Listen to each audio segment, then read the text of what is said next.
Tuloy naman ang bangayan ni na Senator Ping Lacson at Alan Peter Cayetano kaugnayan sa pagpuna ni Lacson sa nasayang manumpondo nung naging Senate President si Cayetano. Sinagot ni Lacson ang sinabi ni Cayetano sa Facebook Live kahapon na kahit sino naman daw ang SP, pareho lang na 25 million pesos kada araw ang gastos ng Senado.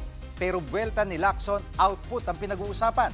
Dapat daw nagtatrabaho sa plenaryo at magpasa ng batas, hindi mang-boycott ng sesyon at mag-livestream. Iginit niya na nasayang ang pera dahil walang output.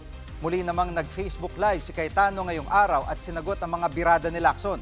Bakit daw sinama sa computation yung araw kung kailan nagkudita ang Gatchalian Block noong June 3? Ikinumpara din ni Cayetano ang session break sa liderato ngayon ni Senate President Win Gatchalian. Mahina talaga siya sa math. Bakit?